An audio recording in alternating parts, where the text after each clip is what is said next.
세상에는 참으로 많은 신이라고 하는 것들이 존재하고 있고, 그러한 신들에 대한 세상 사람들은 그 이름을 일일이 나열할 수 없을 정도로 많은 신들을 섬기고 있으며, 저마다 자신들이 섬기는 신을 참신이라고 믿고 있습니다.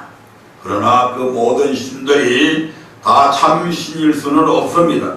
그렇다면 그 모든 신들 가운데 정말 참신은 누구일까? 이에 대해서 성경은 다음과 같이 말씀을 합니다. 이사야서 43장 10절부터 11절의 말씀을 통해서 한번 살펴보겠습니다. 이사야서 43장 10절 11절 말씀입니다.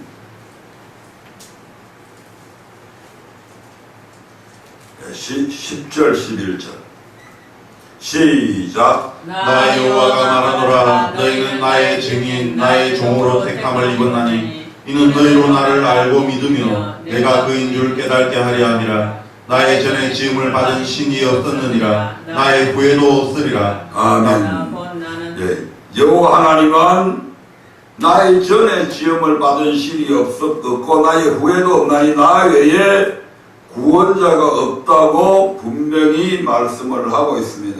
아멘.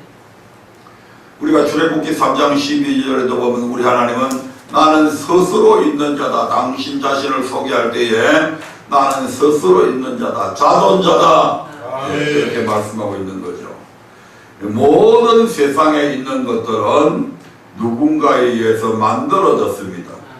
그래서 그분은 스스로 있는 분이니까 종을 주고 나머지 모든 존재한 것들은 피조물이라고 그렇게 말씀하잖아요. 아멘. 뿐만 아니고 이사야서 44장 6절에 보면 이 말씀을 더 정확하게 이렇게 말씀을 하고 있습니다. 이사야서 44장 6절입니다. 시작. 이스라엘의 왕인 여호와 이스라엘의 구속자인 만군의 여호와가 말하노라. 나는 처음이요 나는 마지막이라. 나 외에 다른 신이 없느니라. 아멘. 만군의 여호와 하나님은 자신이 처음과 마지막이 되시며 여호와 외에 다른 신은 절대 존재하지 않는다고 지금 성경을 통해서 말씀을 하고 있습니다. 만약에 이 말씀이 아니고 다른 신이 있다고 한다면 우리 하나님은 거짓말쟁이죠. 아멘. 그 거짓말쟁이 하나님은 믿을 수가 없습니다. 아멘. 믿을 필요도 없고요. 그런데 우리 하나님의 말씀은 1.1핵도 틀림이 없이 다 우리 하나님은 신실하신 분이시고 그분은 결단코 거짓이 없는 분이십니다. 이와 같이 성경은 오직 여호와 하나님만이 유일하신 참 신이심을 분명히 말씀하고 있습니다. 이것을 좀 더 자세히 알려면 이스라엘의 출애굽 과정 속에 역사하신 하나님을 통해서 우리가 더 자세히 알 수가 있습니다. 그래서 오늘 저와 여러분은 이에 관하여 말씀의 은혜를 나눌 텐데 오늘 말씀의 제목이 유일하신 하나님이십니다.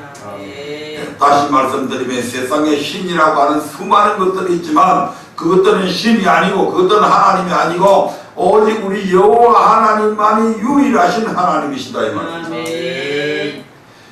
첫 번째로 하나님께서는 애굽의 그 당시의 세계에 있어서 전 세계에서 가장 강한 나라가 바로 애굽이잖아요. 그 애굽의 왕이 바로 바로라고 하는 왕이 있었는데 하나님은 이 바로의 마음을 강팍하게 만들었다고 성경은 오늘 우리가 읽은 본문에는 그렇게 말씀을 하고 있습니다. 그런데 하나님은 왜 바로의 마음을 강팍하게 하셨을까? 우리가 역사를 더 거슬러 올라가면 요셉이 애굽의 국무총리로 있을 때에 야곱은 자기 가족 70명을 데리고 애굽으로 내려가게 됩니다. 왜냐하면 앞으로 아직도 흉년의 기간이 남아있고 자기 식솔들이 살아야 되니까 곡식이 풍부한 또 자기의 아들이 애굽의 총리로 있으니까 차라리 애굽에 내려와서 살라고 해가지고 그래서 결국 애굽으로 내려가게 되죠. 그러면서 세월이 흘러가면서 애굽으로 내려간 이스라엘 백성들이 처음에는 70명밖에 안 됐는데 그 수가 해가 거듭될수록 엄청난 숫자로 불어나게 됩니다. 그래서 약 400년이 흘러갔을 때에는 애굽 사람이 위협을 느낄 정도로 이스라엘 백성들의 숫자가 기하급수적으로 늘어갔다고 이렇게 말씀하고 있습니다. 예, 그때에 애굽에는 요셉의 행적, 과거의 요셉의 공적을 알지 못하는 새로운 왕이 즉위를 하게 되죠. 실질적으로 애굽은 처음부터 그렇게 강대한 나라가 아니었습니다. 요셉이가 애굽에 갈 때만 해도 애굽은 그렇게 강한 나라가 아니었습니다. 근데 요셉이가 애굽에 내려가가지고 7년 흉년을 맞이함을 통해서 또 7년 풍년을 맞이함을 통해서 이걸 잘 다스려가지고 7년 풍년이 났을 때 그 곡식을 잘 저장해서 7년 흉년이 들었을 때에 애굽에 있는 모든 국민들을 노예로 삼아버립니다. 어떻게 해요? 흉년이 들었으니까 곡식을 사 먹어야 되는데 곡식 사러 가니까 돈을 내라고 그러거든요. 땅을 잡히라고 그러거든요. 그래서 땅을 다 잡히잖아요. 그래서 곡식을 줍니다. 그 다음에 또 흉년이 들었으니까 또 곡식을 달라고 하니까 땅을 가져오라고. 땅 그 전에 다 잡혔잖아요. 그러면 이 몸뚱이라도 바치라 해가지고 애굽의 모든 국민들이 바로의 노예가 되어버립니다. 종들이 되어버리죠. 그러면서 이 흉년의 과정을 통해서 애굽 왕은 애굽에 있어 절대적인 왕권을 갖게 되는 겁니다. 그 전에는 그렇지가 않았어요. 그래서 이 애굽을 이렇게 강한 나라로 만든 그 중심에는 바로 요셉이라고 하는 이 사람이 있단 말이에요. 그런 요셉의 공적을 알지 못하는 다른 새 왕이 나타나가지고 딱 보니까 국민들 숫자를 보니까 야, 자기 국민들, 애굽의 원 국민들보다도 이주해온 이 이스라엘 백성들의 숫자가 자기들을 능가할 정도로 이게 많은 겁니다. 물론 그들에게는 아직은 지금은 군대도 없고 또 뭐 사실은 창술이나 이런 걸 가르쳐 주지 않았기 때문에 오합지졸과 다름이 없지만 만약에 이 국민들이 중간에서 반란을 일으키거나 외부에서 어떤 적들이 침입해 올 때에 국내에서 이렇게 들고 일어나 버리면 이 애굽이라고 하는 나라는 삽시간에 무너져 내릴 수밖에 없습니다. 이걸 이제 이 왕이 딱 판세를 보니까 지금 애굽 나라가 지금 그런 형국에 처해 있는 겁니다. 출애굽기 1장 8절부터 14절을 통해서 한번 확인해 볼까요? 출애굽기 1장 8절부터 14절을 한번 보겠습니다. 시작. 요셉을 알지 못하는 새 왕이 일어나서 애굽을 다스리더니 그가 그 신민에게 이르되 이 백성 이스라엘 자손이 우리보다 많고 강하도다. 자, 우리가 그들에게 대하여 지혜롭게 하자. 두렵건대 그들이 더 많게 되면 전쟁이 일어날 때에 우리 대적과 합하여 우리와 싸우고 이 땅에서 갈까 하노라 하고 감독들을 그 위에 세우고 그들에게 무거운 짐을 지워 괴롭게 하여 그들로 바로를 위하여 북고성 비돔과 람셋을 건축하게 하니라. 그러나 학대를 받을수록 더 건식하고 창성하니 애굽 사람이 이스라엘 자손을 인하여 근심하여 이스라엘 자손의 역사를 엄하게 하여 고용으로 그들의 생활을 괴롭게 하니 곧 흙이기와 벽돌 굽기와 농사의 여러 가지 일이라. 그 시키는 역사가 다 엄하였더라. 아멘. 이와 같이 이제 그런 연유로 인해서 이 이스라엘 백성들을 완전히 지금 엄청난 중노동을 시켜서 그들을 괴롭히게 됩니다. 그러나 이런 중노동에도 불구하고 이스라엘 민족은 학대를 받으면 받을수록 이게 백성이 줄어들어야 되는데 점점 더 참대해 가게 되는 것을 이제 보게 됩니다. 이에 두려움을 느낀 바로는 이제 대책을 바꾸죠. 어떻게? 히브리 산파에게 이스라엘 백성들이 이제 아기를 낳게 되면 그 당시에는 좀 더 산파들이 다 아기를 받아냈잖아요. 딱 가가지고 아기가 나올 때 남자애들은 무조건 죽여버리라. 그걸 놓고 낳을 때 그냥 아기가 죽어서 나왔다고 그렇게 하면 될 거 아니냐. 이렇게 해서 산파들에게 다 죽이라고 명령하죠. 1장 15절 16절 말씀을 봅니다. 시작. 시작. 애굽 왕이 히브리 산파 시프라라 하는 사와 보아라 하는 자에게 일러 가로되 너희는 히브리 여인을 위하여 조산할 때에 살펴서 남자애든 죽이고 여자애든 그는 살게 두라.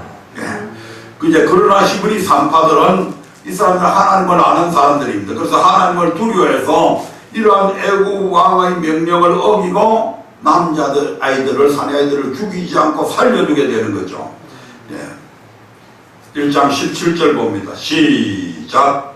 그러나 산파들이 하나님을 두려워하여 애굽 왕의 명을 어기고 남자를 살린지라. 그러니까 이제 바로가 이 정책도 실패하게 되니까 그들에 대한 학대를 한층 더 높여 이스라엘 백성에게 누구든지 남자를 낳으면 하수에 던지고 여자면 살려두라고 명령했습니다. 처음에는 자기들이 직접적으로 이스라엘 백성들을 압박한다고 하는 사실을 숨기려고 했죠. 그래서 산파들을 통해서 그들의 자손들이 더 이상 불어나지 않도록 하려고 그런 작전을 세웠는데 이게 실패하잖아요. 그러니까 이제 더 이상 애굽의 아이들은 자꾸 인구는 이스라엘 백성의 인구는 자꾸 늘어나니까 이제는 아예 노골적으로 이제 왕이 이제 발표를 하게 되죠. 그래서 이스라엘 백성들의 사내 아이는 태어나면 무조건 죽이라 하는 이런 이제 명령을 내리게 됩니다. 1장 22절 봅니다. 시작. 그러므로 바로가 그 모든 식민에게 명하여 가로되 남자가 나거든 너희는 그를 하수에 던지고 여자애든 살리라 하였더라. 아멘. 이처럼 애굽에 내려간 이스라엘 자손은 중노동을 하며 자기가 낳은 아들을 이제는 자기 손으로 죽여야만 하는 엄청난 고통 속에 빠지게 됩니다. 그러자 이제 그들은 이런 엄청난 고통이 닥치니까 여태까지 부르짖지 않았던 하나님 앞에 이제 부르짖기 시작하게 되죠. 하나님은 그 고통 속에 부르짖는 그들의 신음을 들으시고 과거에 아브라함과 이삭과 야곱에게 세운 언약을 기억하셨다고 성경은 그들에게 그렇게 말씀하고 있습니다. 그럼 아브라함과 이삭과 야곱에게 언약하신 언약이 뭡니까? 창세기 15장 13절부터 16절에 보면 하나님께서 700년 전에 아브라함에게 이와 같은 약속을 하셨죠. 그것을 이제 기억했다 이 말입니다. 창세기 15장 13절부터 16절의 말씀 같이 읽어봅니다. 시작. 여호와께서 아브라함에게 이르시되 너는 정령히 알라 내 자손이 이방에서 객이 되어 그들을 섬기겠고 그들은 400년 동안 내 자손을 괴롭게 하리니 그 섬기는 나라를 내가 징치할지며 그 후에 내 자손이 큰 재물을 이끌고 나오리라. 너는 장수하다가 평안히 조상에게로 돌아가 장사될 것이요. 16절. 내 자손은 4대 만에 이 땅으로 돌아오리니 이는 아모리 족속의 제약이 아직 간염치 아니함이라 하시더니. 아멘. 이 약속을 아브라함한테 지금 이스라엘 백성이 고통당하고 있는 그 시대부터 거슬러 올라가면 700년 전에 그렇게 약속을 하셨는데 이스라엘 백성들의 고통 소리를 들으시고 하나님께서 이것을 이제 기억하셨다 이 말입니다. 출애굽기 2장 24절부터 25절에 한번 보겠습니다. 출애굽기 2장 24절 25절입니다. 시작. 하나님이 그 고통 소리를 들으시고 아브라함과 이삭과 야곱에게 세운 그 언약을 기억하사 이스라엘 자손을 건념하셨더라. 아멘. 이스라엘 백성들을 건념하셨다. 돌보아 생각한다. 아멘. 하나님이 이같이 이스라엘 백성의 고통 소리를 들으시고 아브라함과 이삭과 야곱에게 세운 그 언약을 기억하셔서 그들을 애굽에서 구원하실 것을 계획하시게 됩니다. 그러면 하나님은 어떤 방법으로 그들을 애굽에서 구원하셨을까요? 그래서 바로 하나님은 어떤 분이신가를 먼저 알아봐야 되겠죠. 첫 번째로 우리가 잘 아시다시피 하나님은 무에서 천지를 창조하셨죠. 두 번째로 말씀으로 모든 만물들을 창조하셨죠. 그리고 자기 형상 지으셨죠. 그 모든 피조물들을 만드셨을 뿐만 아니고 지금도 그 모든 것들을 주관하고 계시고 운행하고 계시죠. 태양을 만들고 달을 만들고 달이 지구가 자전을 하게 만들고 공전을 하게 만들고 이런 것을 그냥 만들어 놓은 것으로 끝내지 아니하시고 하나님께서는 계속해서 그것들을 질서 있게 운행을 하시는 분이시죠. 네, 이분이 바로 우리 하나님이시다 이 말입니다. 바로 전지하시고 전능하신 분이십니다. 그러므로 애굽에서 지금 종살이하며 고통 중에 신음하는 이스라엘 백성을 만약에 하나님께서 구원하시고자 하셨다면 바로에게 직접 나타나서 계시하심으로 단번에 이스라엘 백성을 내어주도록 역사하실 수 있죠. 꿈에 나타나든지 무서운 형상으로 야, 니 내 백성 이스라엘을 당장 해방시켜. 만약 그렇지 아니하면 네 가문을 내가 멸할 거야. 만약에 내일 당장 공포해. 만약 내일 당장 공포하지 아니하면 첫째로 네 아들 죽일 거야. 그렇게 해서 만약에 바로 천국기네 이 양반이 누구지? 하고 꿈에서 깨어나가지고 뒷날 아이를 안 죽였다. 그러면 아이가 당장 죽어버리면 야, 꿈에 나타난 그 꿈이 개꿈이 아니고 진짜 꿈이구나. 그걸 그 밤에 또 꿈을 꾸는데 만약에 내일 네가 내 백성 이스라엘 해방 안 시키면 이제는 네 다리를 한 다리 내가 문질러 버릴 거야. 이렇게 해서 하나님이 딱 그대로 실행을 한다면 바로가 사흘도 못 가서 해방시키겠죠. 그런데 하나님께서는 그렇게 하지 않으셨다 이 말입니다. 우리의 생각처럼 이스라엘 백성을 단번에 구원하지 아니하시고 하나님의 뜻 가운데 특별한 방법으로 그들을 구원하러 하셨습니다. 그 방법이 무엇이며 또 그렇게 하신 까닭이 무엇인지 이제 지금부터 알아보도록 하겠습니다. 하나님은 이스라엘 자손의 신음을 듣고 모세를 훈련시키신 후에 떨기나무 불꽃 가운데서 그를 불러서 모세에게 사명을 주시죠. 물론 이때 모세는 하나님의 부름을 거절하게 됩니다. 그러나 하나님이 나타내신 여러 이적들과 자기의 형 아론을 붙여주신다는 말씀에 순종하여서 바로 앞에 가게 되죠. 이때 모세는 바로에게 들어가가지고 여호와께서 말씀하시기를 내 백성을 보내라. 그들이 나를 섬길 것이니라. 이렇게 말씀만 전하면 애굽왕이 벌벌 떨고 보내줄 줄 알았어. 그래서 출애굽기 5장 1절에 보면 40년 전에 살인자였던 이 모세가 애굽의 바로왕 앞에 당당하게 나갑니다. 왜? 하나님께서 이제 해방시켜 줄 거니까. 그렇게 믿고 지금 들어간 거잖아요. 5장 1절 한번 읽어볼까요? 5장 1절 시작. 그 후에 모세와 아론이 가서 바로에게 이르되 이스라엘 하나님 여호와의 말씀에 내 백성을 보내라. 그들이 광야에서 내 앞에 절기를 지킬 것이니라 하셨나이다. 아멘. 이 같은 이제 여호와의 명령을 전달하게 되니까 이 바로의 반응이 모세가 기대했던 것과는 정반대로 나타나 버리죠. 아멘. 5장 2절 한번 볼까요? 5장 2절 시작. 바로가 가로되 여호와가 누구간데 내가 그 말을 듣고 이스라엘을 보내겠느냐. 나는 여호와를 알지 못하니 이스라엘도 보내지 아니하리라.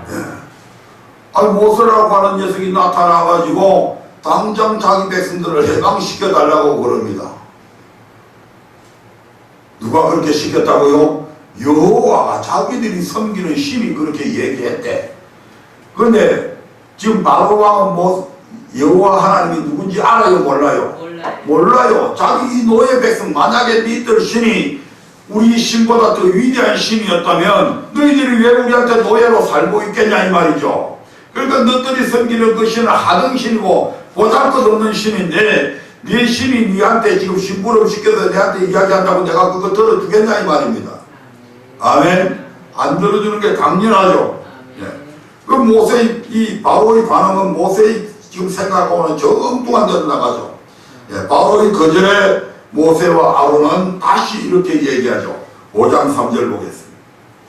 시작. 그들이 가로되 히브리인의 하나님이 우리에게 나타나셨은즉 우리가 사흘 길쯤 광야에 가서 우리 하나님 여호와께 희생을 드리려 하오니 가기를 허락하소서. 여호와께서 옹령이나 칼로 우리를 치실까 두려워하나이다. 이 양반이 이것 봐라. 응? 내가 생각하고 기대하고 있는 것과는 엉뚱한 소리를 하네. 그래서 재차 한 번 더 얘기를 하는 거죠. 그러나 이번에도 역시 바로는 모세의 말을 들었다 안 들었다? 안 듣습니다. 5장 4절부터 9절의 말씀을 한번 볼까요? 앞에 거절했던 것보다는 더 강력하게 바로가 거절을 하게 됩니다. 5장 4절부터 9절입니다. 시작. 애굽왕이 그들에게 이르되 모세와 아론아 너희가 어찌하여 백성으로 역사를 시게 하느냐 가서 너희의 역사나 하라. 또 가로되 이제 나라에 이 백성이 많거늘 너희가 그들로 역사를 시게 하는도다 하고 바로가 당일에 백성의 간역자들과 회장들에게 명하여 가로되 너희는 백성에게 다시는 벽돌 소용의 집을 전과 같이 주지 말고 그들로 가서 스스로 죽게 하라.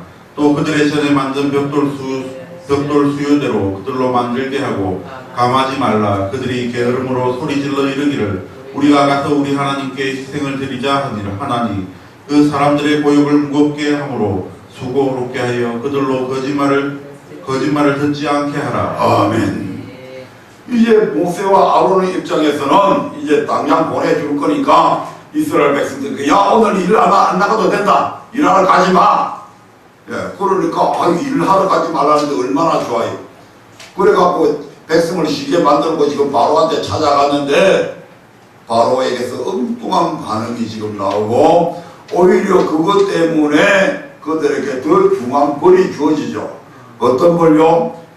개인이 한 사람당 하루에 100돌을 1000개를 만들어야 되면 그때까지는 1000개를 만들기 위해서 애국 사람들이 간역자들이 전부 다 집을 썰어서 줬죠. 그래가지고 100돌 숫자를 이제 맞춰냈는데 이제는 집도 주지 마라. 그럼 집을 안 준다고 안 주면 그럼 집을 구하러 다니는 시간 많고 100돌을 많이 못 만드니까 그러면 100돌 숫자도 그전에는 1000개 만들었는데 500개만 만들게 할까요? 아니 그게 아니다. 100돌 숫자는 여전히 1000개 만들게 해라. 그러니까 작업 시간이 배로 늘어나죠. 이렇게 이제 괴롭히게 됩니다. 그러니까 이제 백성을 보내주기는커녕 이 백성이 게을러서 자기 하나님께 희생을 드리자 한다며 집을 주지 않고 백들을 전과 같은 수요대로 만들게 만들어버리니까 이 일로 인해서 이스라엘 백성들이 모세와 아론을 신뢰해요? 안 해요? 안 하죠. 야, 저 거짓 선지자구나. 엉터리구나 했는데 왜냐하면 하나님의 말씀대로 말씀을 하면 이루어져야 참 선지자인데 이루어지지 않으면 가짜 선지자잖아요. 그러니까 하나님께서 너희를 판단하시기를 원한다. 하나님께서 이 일에 대해서 너희들을 벌 주기 원한다. 이렇게 이제 백성들이 막 들고 일어나는 거죠. 모세와 아론이 이제 완전히 샌드위치가 되잖아요. 바로 왕과 이스라엘 백성들 사이에 샌드위치가 됩니다. 그러니까 이제 모세가 하도 억울하기도 하고 기가 막혀가지고 하나님 앞에 이렇게 기도를 하죠. 5장 22절부터 23절을 한번 보겠습니다. 5장 22절부터 23절 시작. 모세가 여호와께 돌아와서 고하되 주여 어찌하여 이 백성으로 학대를 당케 하셨나이까? 어찌하여 나를 보내셨나이까? 내가 바로에게 와서 주의 이름으로 말함으로부터 그가 이 백성을 더 학대하며 주께서도 주의 백성을 구원치 아니하시나이다. 아멘. 도대체 왜 이렇게 하십니까? 내가 언제 이 길 가겠다고 했습니까? 안 가려고 하는 걸 억지로 하나님께서 내 옆구리 팍팍 찔러갖고 지팡이가 밴되게 만들고 손을 안에 넣었다가 꺼내면 주머니 안에 넣었다가 꺼내면 문둥이 손이 되었다가 그 다음에 깨끗하게 낫게 했다가 내가 말할 줄 모른다고 그러니까 네 형 아론이 말 잘하는 거 아니까 우리 형 붙여준다고 그래가지고 나를 꼬시가지고 일하게 만들어 놓고 이제 안 들어주면 내가 어떻게 합니까? 내가 백성들한테 지금 받아줄 게 생겼는데 지금 이렇게 하나님 앞에 기도했다 이 말입니다. 이 기도에 하나님은 어떻게 응답하십니까? 6장 1절을 한번 보겠습니다. 6장 1절 시작. 여호와께서 모세에게 이르시되 이제 내가 바로에게 하는 일을 내가 보리라. 강한 손을 더함으로 바로가 그들을 보내리라. 강한 손을 더함으로 바로가 그들을 그 땅에서 쫓아내리라. 아멘. 하나님께서 바로의 마음을 이처럼 완강하게 강팍하게 한 것은 그에게 강한 손을 더하기 위함이라고 지금 그렇게 말씀하고 있습니다. 아멘. 네 하나님이 그러더냐? 알아다 보내줄게. 이렇게 하면 하나님께서 바로에게 징벌 내릴 필요가 없잖아요. 아멘.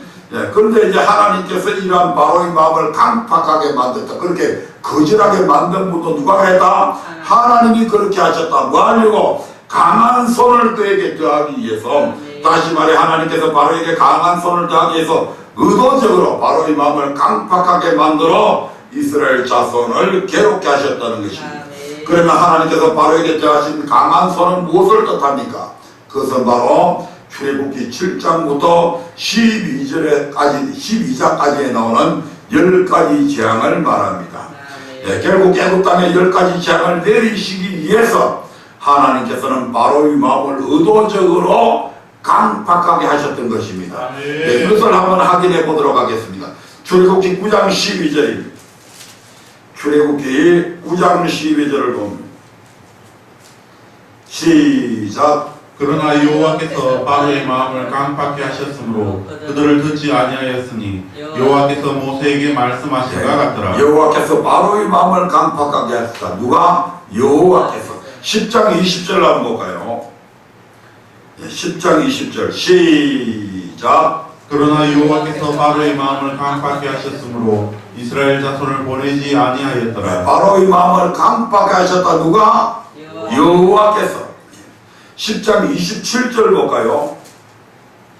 10장 27절 시작. 여호와께서 바로의 마음을 강팍케 하셨으므로 여호와께서 바로의 마음을 강팍하게 하셨으므로 그들을 보내기를 절대 아니했다. 약속하고 또 번복하고 약속하고 번복하고 약속하고 번복하고 이것이 그냥 그렇게 하신 것이 아니요. 여호와께서 뭘 했다고요? 바로의 마음을 강팍하게 하셨다. 그러면 여호와가 나쁜 분이 아니야. 아니다 이 말이죠. 여호와께서는 바로 악한 사람들은 악한 도구로 사용한다 이 말입니다. 네, 11장 10절을 보겠습니다. 출애굽기 11장 10절 시작. 모세와 아론이 모든 기사를 바로 앞에서 행하였으나 여호와께서 바로의 마음을 강팍케 하셨으므로 그가 이스라엘 자손을 그 나라에서 보내지 아니하였더라. 아멘. 여호와께서 수많은 이적과 기적을 그들에게 보여주셨음에도 불구하고 바로가 보내주지 않은 것은 여호와께서 바로의 마음을 강팍하게 했기 때문이다. 아멘. 네.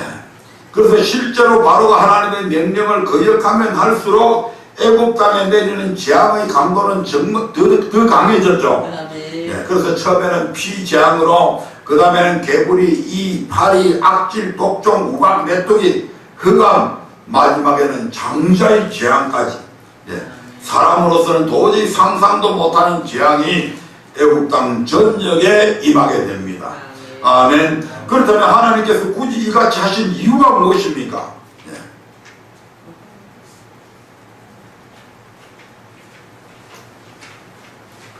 네. 하나님께서 이같이 하신 이유, 오늘 우리가 읽었던 바로 본문의 말씀이죠. 출애굽기 10장 1절 2절 말씀을 1절 말씀을 한번 보겠습니다. 출애굽기 10장 1절입니다. 시작. 여호와께서 모세에게 이르시되 바로에게로 들어가라. 내가 그의 마음과 그 신하들의 마음을 완강케 함은 나의 표징을 그들 중에 보이기 위함이며. 아멘. 예, 이 말씀에서 여호와께서 이스라엘 자손을 단번에 구원하지 않으시고 오히려 바로와 그 신하들의 마음을 완강케 하신 이유를 무엇이라고 합니까? 나의 표징을 그들 중에 보이기 위함이다. 아멘. 하나님의 표징, 다시 말씀드리면 하나님이 하나님이라고 하는 증거를 애굽 땅에 나타내시기 위해서 바로와 그 신하들의 마음을 완강케 했다 이 말입니다. 아멘. 아멘. 아멘. 처음부터 보내줘버리면 하나님께서 당신의 능력을, 내가 하나님 되신다고 하는 표징을 나타내 보일 수가 없잖아요. 선을 행하는 사람에게 하나님께서 함부로 증거를 못 하시잖아요. 그건 하나님의 계획에, 하나님의 선하심에 어긋나는 행위잖아요. 아멘. 하나님께서 굳이 그럼 이렇게 하신 이유가 무엇입니까? 10장 2절을 봅니다. 10장 2절을 봅니다. 시작. 너로 내가 애굽에서 행한 일들 곧 내가 그 가운데서 행한 표징을 내 아들과 내 자손의 귀에 전하게 하려 함이라. 너희가 나를 여호와인 줄 알리라. 아멘. 모세를 통해서 여호와께서 애굽에서 행하신 일들 곧 10가지 재앙은 그 시대뿐만 아니라 이스라엘 백성들의 후손들에게까지 알리기 여기서 이렇게 했다 이 말입니다. 아멘. 아멘. 예, 우리가 세상을 살아가면서도 그냥 대충 별일 없이 지나가는 일들은 오랫도록 기억이 돼요, 안 돼요? 안 돼요.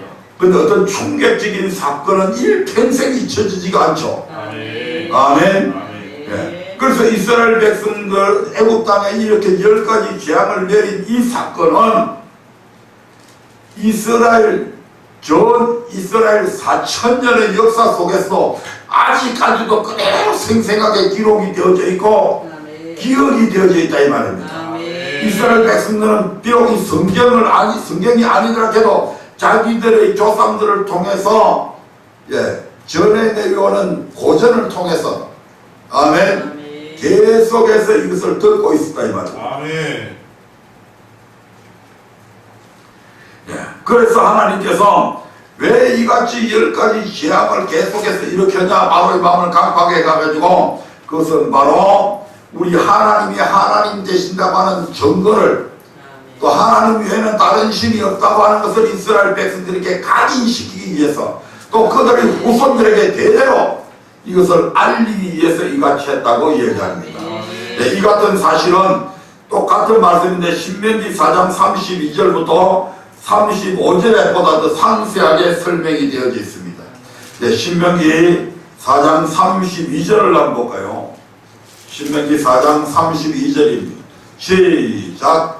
내가 있기 전 하나님이 사람을 세상에 창조하신 날부터 지금까지 지나간 날을 상고하여 보라. 하늘 이 끝에서 저 끝까지 이런 큰 일이 있었느냐? 이런 일을 들은 적이 있었느냐? 네, 하나님께서 세상에 사람을 창조하신 날부터 지금까지 지나간 전 세계의 역사를 한번 상고해봐라. 어느 시대, 어느 나라, 어느 민족에게 하나님께서 이스라엘 백성 가운데 행하신 일과 같은 이런 큰 일을 행하신 적이 있냐? 그런 일은 결코 없었다는 것입니다. 아멘. 그 큰 일이라고 하는 것이 무엇입니까? 3 보겠습니다. 하나님께서 행하신 그 큰 일, 시작. 어떤 국민이 불 가운데서 말씀하시는 하나님의 음성을 너처럼 듣고 생존하였었느냐? 아멘. 아담이 범죄한 이후에 어떤 사람들도 하나님을 직접 볼 수 없게 되었고 하나님을 대면한 사람은 죽음을 면할 수밖에 없었습니다. 아멘. 네, 출애굽기 19장 21절 한번 볼까요? 하나님 보면 죽습니다. 아멘. 어리석은 자들이 하나님이 어디냐 있으면 한번 보여달라고 나타나봐라고 이렇게 합니다만 하나님 보면 죽어요. 출애굽기 19장 21절 시작. 여호와께서 모세에게 이르시되 내려가서 백성을 신칙하라. 백성이 돌파하고 나의 여호와께로 와서 보려고 하다가 많이 죽을까 하노라. 아멘. 여호와께서 이스라엘 백성들을 시내 산 앞에 모을 때에 혹시 백성들이 궁금해 여기가지고 산에 올라가서 여호와를 보려고 하지 마라 이 말입니다. 이것을 철저하게 백성을 신치게라고 하는 말은 잘 타일러서 경계해라 이런 말입니다. 아멘. 절대로 산에 오르지 못하도록 타일러서 경계해라. 왜냐하면 여호와께 올라와서 여호와를 보려고 하다가 죽게 보면 어떻게 돼요? 죽는다 이 말입니다. 이스라엘 백성들이 여호와의 궤를 블레셋하고 전쟁을 하다가 빼앗겼잖아요. 근데 블레셋 사람들이 그 언약궤를 자기들이 섬기던 우상 신당 앞에다가 해놨는데 아침에 일어나 보니까 자기들이 우상들이 전부 다 팔다리가 다 분질러버리고 막 목이 달랑 찰려버리고 그렇게 됐잖아요. 그래가지고 이상하다 싶어가지고 그 언약궤를 들여다보다가 엄청난 사람들이 죽었죠. 언약궤만 바라보도 죽는 거요. 그게 하루 여호와의 이름으로 이름하는 죄거든요. 그런데 여호와를 바로 반려하면 죽는다 이 말입니다. 출애굽기 33장 20절 한번 보겠습니다. 출애굽기 33장 20절입니다. 시작. 또 가라사대 내가 네 얼굴을 보지 못하리니 나를 보고 살 자가 없음이니라. 나를 보고 살 자 있다 없다? 없다. 디모데전서 6장 16절입니다. 디모데전서 6장 16절입니다.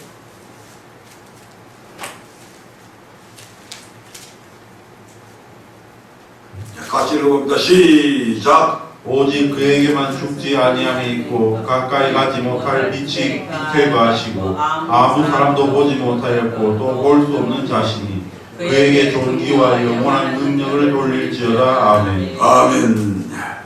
그런데 이스라엘 자손은 불 가운데서 말씀하시는 하나님의 음성을 직접 들었죠. 아멘. 그런데 그들이 죽었어요? 안 죽었어요? 안 안 죽고 생존했습니다. 아멘. 출애굽기 19장 18절부터 19절을 한번 봅니다. 출애굽기 19장 18절부터 19절입니다.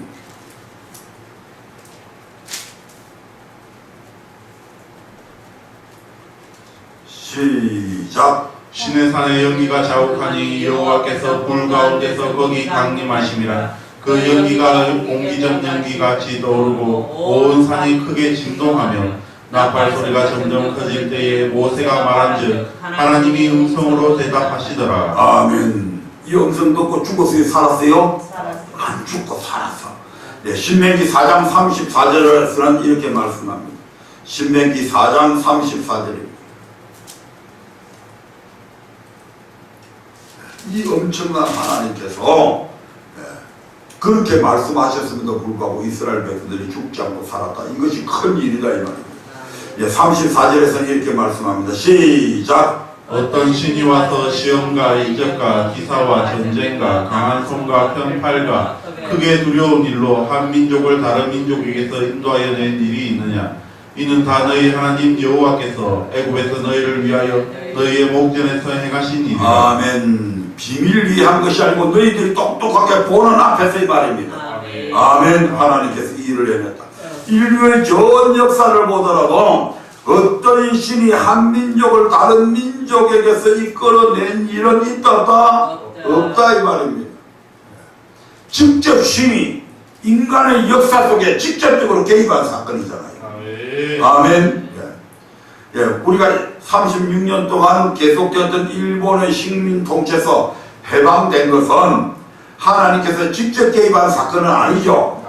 간접적으로 설계하시기는 했지만 미국이라고 하는 강대국의 힘이 있었기 때문에 가능했던 것이지 결코 어떤 신이 즉 하나님이 직접 역사 속에 개입해서 해방시켜 준 것은 아니다 이 말입니다. 아멘. 이와 같이 한 민족을 다른 민족에게서 이끌어내는 것은 대체적으로 그보다 강한 민족의 힘이나 영웅들에 의해서 가능합니다. 아멘. 하지만 신이 직접 개입해서 한 사건은 이 사건밖에 없다 이 말입니다.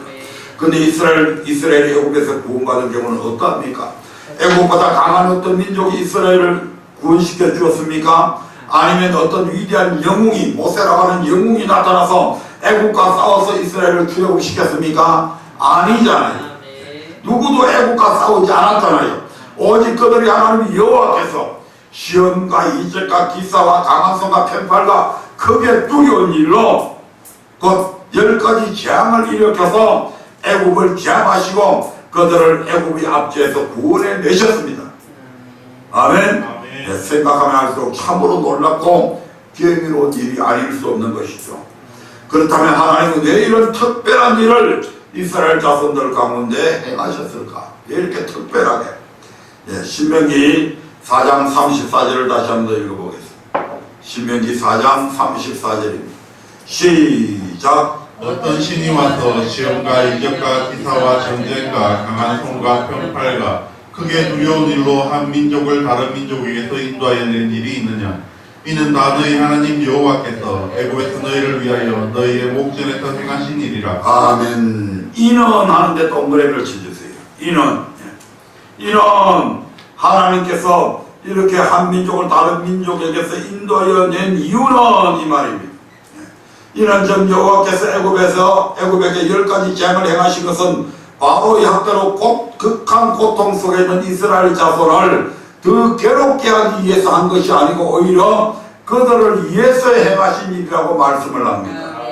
아멘. 예, 35절 한번 볼까요? 35절 시작. 이것을 내게 나타내심은 여호와는 하나님이시요 그 외에는 다른 신이 없음을 내게 알게 하려 하심이니라. 아멘. 이것을 나타내신 이유는 즉 여호와께서 애굽에서 10가지 재앙을 행하신 것은 이스라엘 백성으로 여호와는 하나님이시고 그 외에는 다른 신이 없음을 알게 하기 위함이었다고 말씀을 합니다. 아멘. 다시 말해 당시 이스라엘 백성이 섬기던 바로와 그 나라의 모든 신들은 헛된 것이다 이 말입니다. 오직 여호와 하나님만이 참 신이시고 모든 세계가 다 여호와께 속한 것을 나타내기 위함이었다 이 말입니다. 아멘. 아멘. 아멘. 애국 사람들이 섬기는 나일강 신 그것은 신이 아니다. 그것은 애국 강물들을 피로 물들게 만들고 맑게 만들 수도 없는 그런 신이란 말이에요.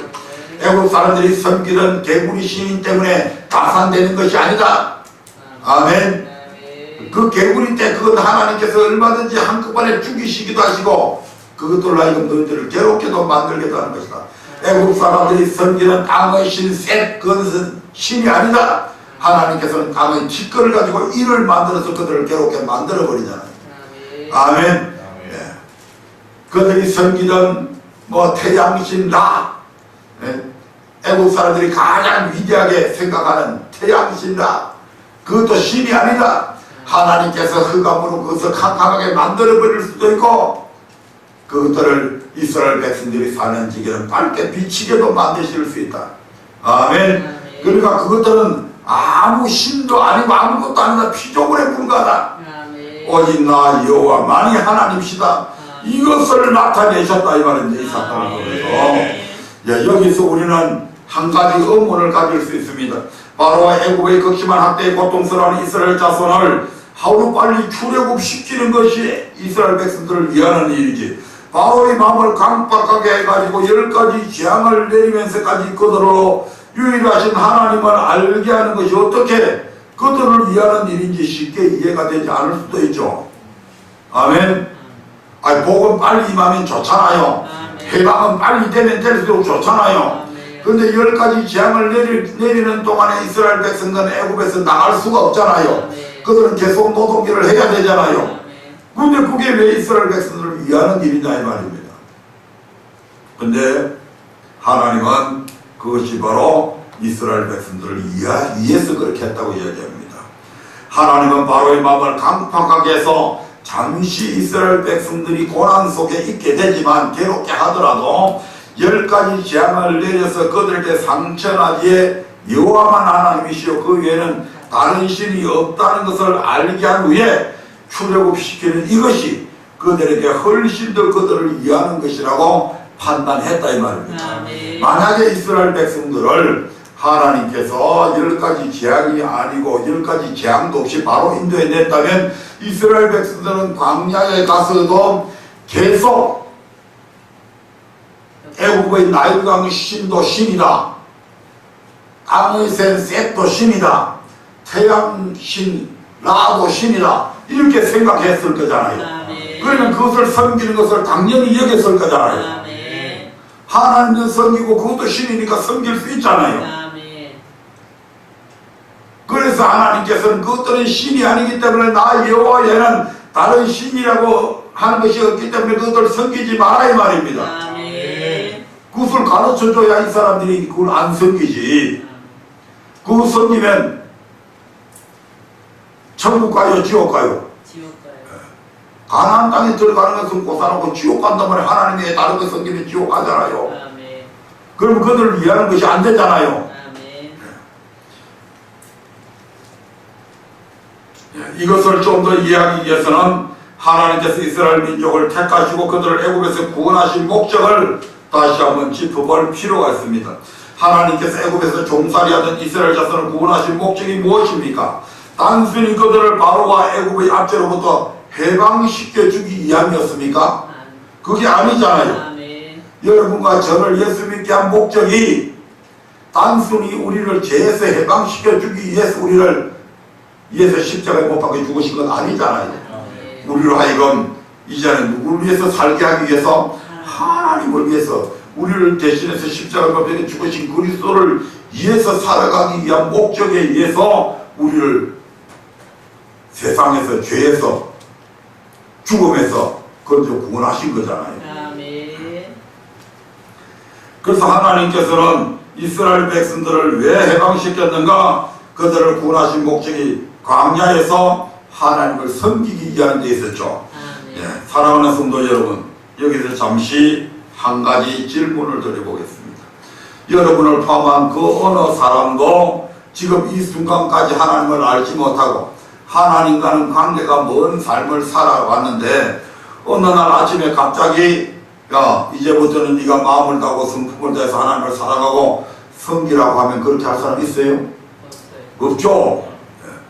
결코 쉽지 않은 게 아니고 없습니다. 그렇게 안 할 겁니다. 왜 더운 날 저 산에 들에 시원한 계곡에 가서 빨간 국 앉아있지 왜 여기 나와서 이렇게 있겠냐 이 말입니다. 아멘. 오히려 하나님이 도대체 누구 위해 내가 섬겨야 하는지 그 이유를 모르겠다고 반발할 수밖에 없을 거죠.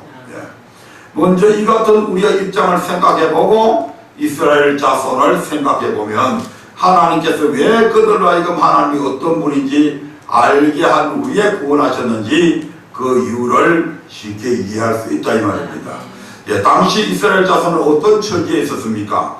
그들은 400년이라고 하는 긴 세월 동안에 대대로 애굽에서 애국과 바로왕을 섬겨왔죠.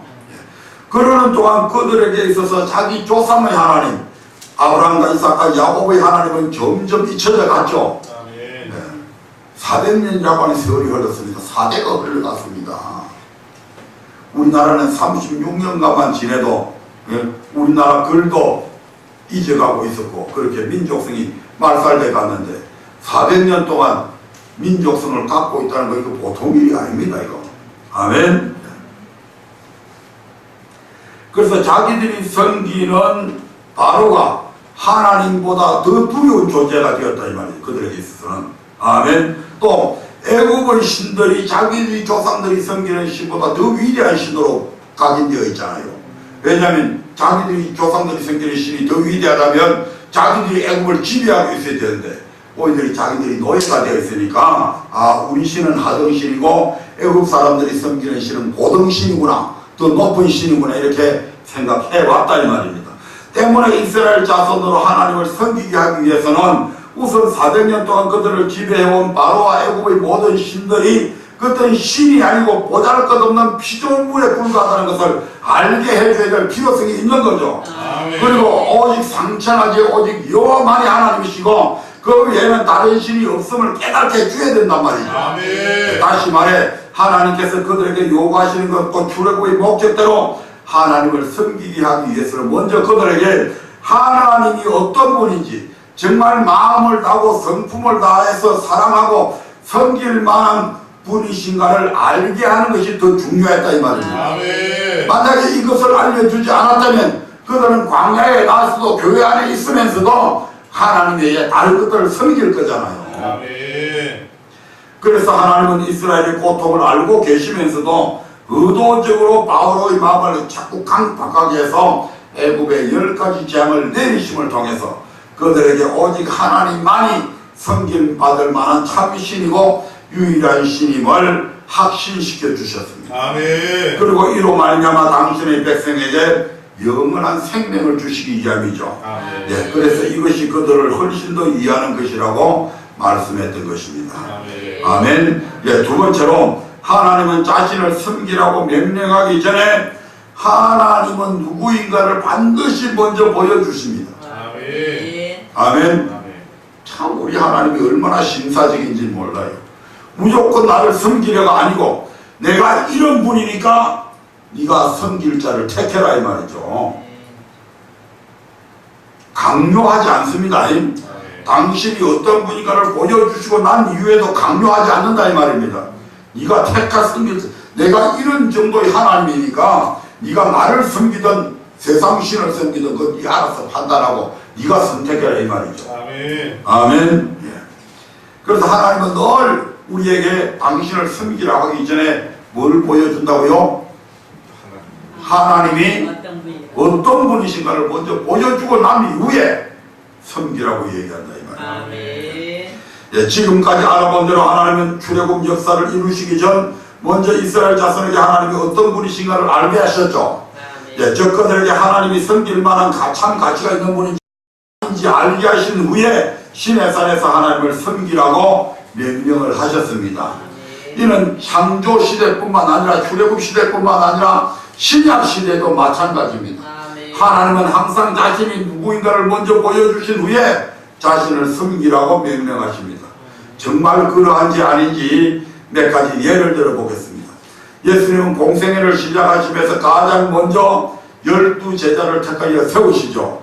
예, 그리고 그들에게 말씀을 가르치셨는데 예수님이 가르치신 말씀 중에 어떤 이 되는 말씀은 바로 마태복음 5장부터 7장에 나오는 산상순이죠.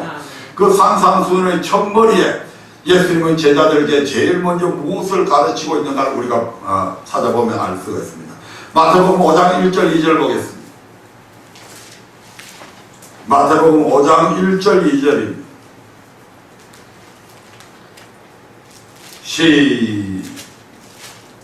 시작. 예수께서 무리를 모시고 산에 올라가 앉으시니 제자들이 나아온지라. 입을 열어 가르쳐 가라사대. 제자들이 나오니까 예수님께서 가르치시기 시작하시죠. 근데 뭘 첫 번째로 가르칩니까? 3절부터 12절을 한번 봅니다. 3절부터 12절 시간이 없으니까 다 알고 계시죠? 아멘. 예수님께서 8가지의 복을 말씀하십니다. 하나하나 깊이 있게 설명하지 못하는 관계로 결론만 말씀드리면 이 팔복은 예수님이 어떤 분이신가를 가르쳐 주시는 말씀이죠. 첫째로 예수님은 심령이 가난한 자들에게 뭘 주시는 분이다? 천국을 주시는 분이다. 애통하는 자들에게는 뭘 주시는 분이다? 위로의 복을 주시는 분이다. 온유한 자에게는 무엇을 주시는 분이시다? 안을 기업으로 주시는 그런 분이다. 의에 줄이고 목마른 자에게는 뭘 해주시는 분이다? 배부르게 해주시는 분이시다. 긍휼히 여기는 자는 어떻게 해주시는 분이다? 긍휼히 여겨주신다. 마음이 청결한 자에게는 무엇을 해주신다? 하나님을 보게 하시는 분이다. 합평한 자는 하나님의 아들이라 일컬음을 받게 해주시는 분이다. 의를 위하여 핍박한 자들에게 무엇을 천국을 유업으로 주시는 분이다. 아멘. 자, 나는 이런 하나님이다. 이와 같이 예수님은 팔복을 통해 자신이 어떤 분이라는 것을 먼저 가르치시죠. 예, 그리고 이어서 5장 13절부터 16절에 보면 그럼 너희는 많은 존재다. 너희는 세상의 소금이고 너희는 세상의 빛이라는 말씀으로 우리는 누구인가 우리의 정체성에 대해서 주님은 말씀을 하시죠. 즉 우리를 구원하신 목적을 말씀하신 것입니다. 이어서 마태복음 5장 17절부터 7장 12절까지 이제 너희는 소금과 빛으로서 이렇게 삶으로 나를 섬기라 이걸 이제 가르쳐 주시잖아요. 아멘. 그래서 그리스도로 말미암아 완전하게 된 신약의 법을 통해서 어떤 삶이 세상의 소금과 빛으로 살아가는 삶인가를 다시 말씀드리면 너희는 나를 이렇게 섬기라고 가르치시잖아요. 아멘. 첫 번째로 뭘 가르치셨다고요? 하나님이 어떤 분인가를 먼저 가르치셨고, 아멘. 그리고 나서 그 하나님을 섬기라고 가르친다 이 말입니다. 다음으로 예수님의 수제자 베드로는 어떻게 예수님의 제자가 되었습니까? 누가복음 5장에 보면 예수님은 밤새 수고하고도 고기를 얻지 못한 베드로에게 누가복음 5장 베드로에게 누가복음 5장 일단 찾아라. 5장 5절 누가복음 5장에 보면 예수님은 밤새 수고해도 고기를 얻지 못한 베드로에게 깊은 데로 가서 그 물을 내려서 고기를 잡으라고 말씀하시는 장면이 나옵니다. 이때만 해도 베드로는 예수님을 그냥 훌륭한 선생님 정도로만 알고 있었습니다. 아멘. 그래서 늘 예수님을 볼 때마다 랍비요 이렇게 말씀하잖아요. 내가 밤새도록 그물을 던져서 고기를 잡았지만 이 밤에는 한 마리도 못 잡았습니다. 그런데 랍비요 내가 말씀에 의지해서 그물을 내리리이다 이렇게 말씀하잖아요. 아멘. 베드로는 예수님을 누구로 알고 있었다? 랍비로 알고 있었다.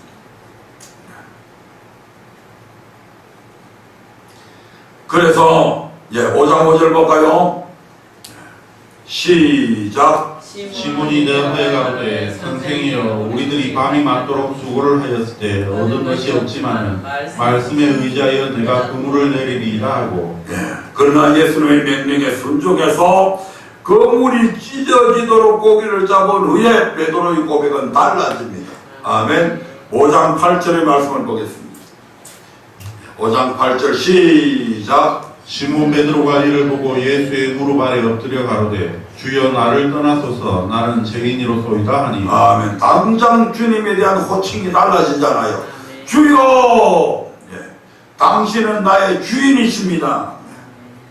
베드로는 예수님이 베푸신 기적을 체험하고 나서 예수님이 그냥 선생이 아니라 주님이신 것을 알았습니다. 이처럼 베드로가 예수님이 어떤 분이라는 것을 알게 되었을 때에 예수님은 이제후로는 네가 사람을 낳는 어부가 된다고 그에게 사명을 부여하시죠. 즉 예수님은 베드로를 제자로 부르시기에 앞서서 자신이 누구인가를 먼저 가르쳐 주셨고, 이에 예수님이 주님이신 것을 알게 된 베드로는 자신의 직업을 어떻게 하죠? 당장에 그 자리에서 버리죠. 자기의 직업을 버리고 자기의 재산을 버리고 자기의 처자식을 버리고 정든 땅, 고기 잡아던 그 갈릴리 바다에서 떠나서 그때부터 강아지처럼 예수님을 찰찰찰 따라다니기 시작합니다. 아멘. 그리고 바로 주님을 섬기게 되잖아요. 어디까지? 십자가에 거꾸로 달릴 때까지. 아멘. 또한 신약시대 우리는 사도 바울 역시 마찬가지입니다. 하나님은 그를 이방인의 사도로 부르시기에 앞서서 먼저 자신이 누구인가를 바울에게 먼저 가르쳐 주십니다. 사도행전 9장 3절부터 5절의 말씀에 보면, 사도행전 9장 3절부터 5절, 사울이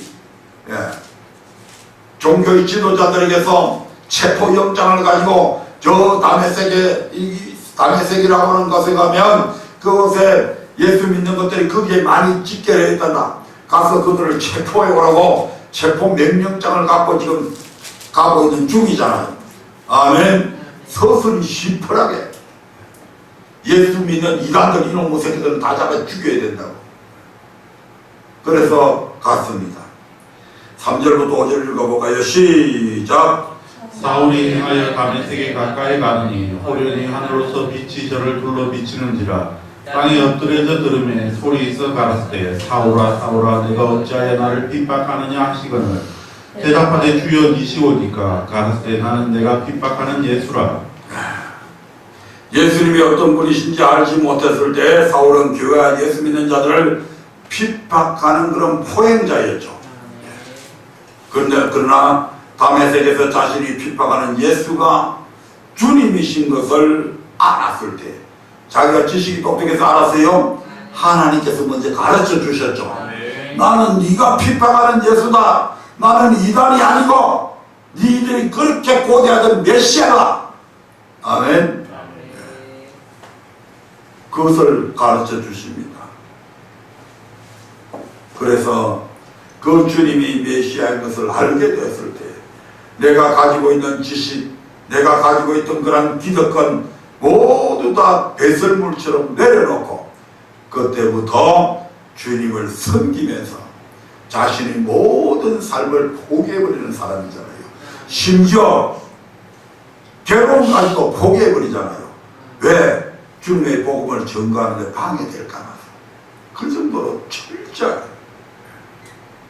이처럼 하나님은 당신을 섬기라고 명령하기 전에 먼저 당신께서 누구인가를 먼저 보여주시고 섬기라고 하신다 이 말이에요. 아멘. 이처럼 하나님은 항상 자신을 섬기라고 하기 앞서 먼저 하나님이 어떤 분인가를 보여주십니다. 왜 그렇게 하냐면 하나님이 어떤 분인가, 즉 마음을 다하고 목숨을 다해서 사랑하고 섬길 만한 가치가 있는 분임을 알 때만이 우리는 스스로 그분을 섬길 수 있기 때문입니다.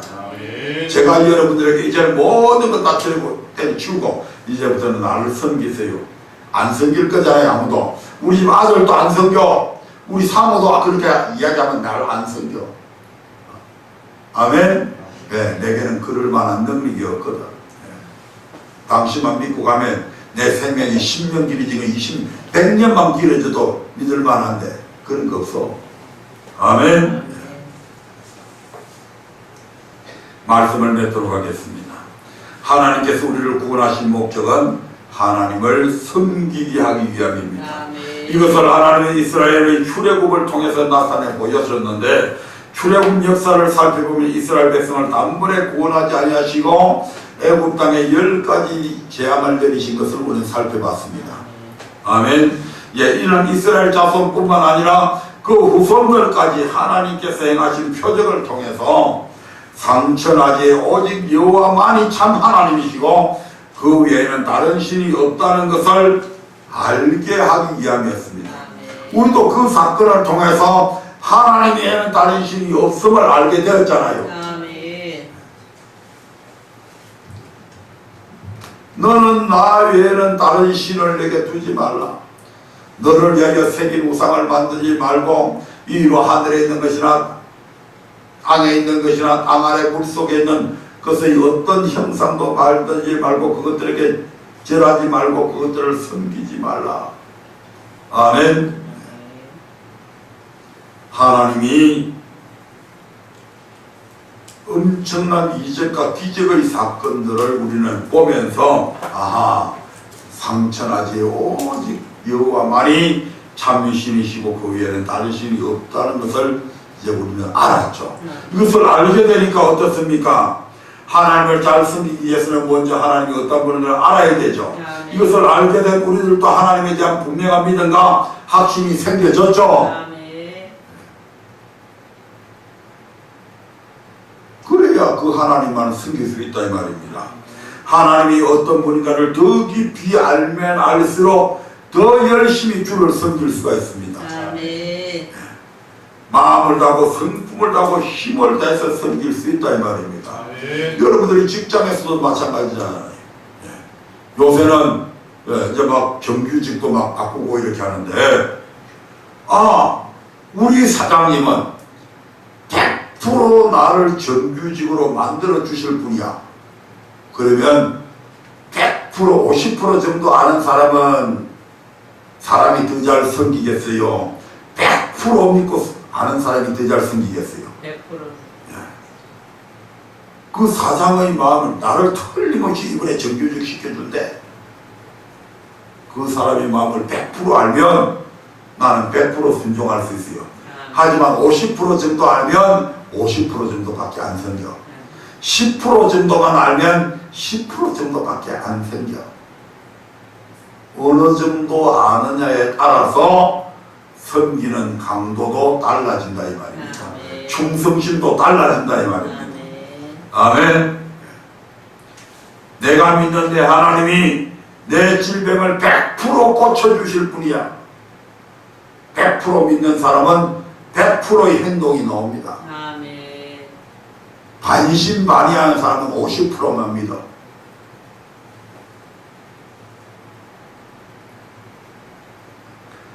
그러므로 이제 저와 여러분들은 하나님을 알고자 더욱더 힘쓰고 애쓰시는 분들이 되어서 우리 하나님을 더욱더 깊이 알아서 그분을 더 잘 섬겨서 주님께서 주시고자 하시는 그 축복을 마음껏 누리시기를 주의 이름으로 축원드립니다. 아멘. 다 같이 기도하겠습니다.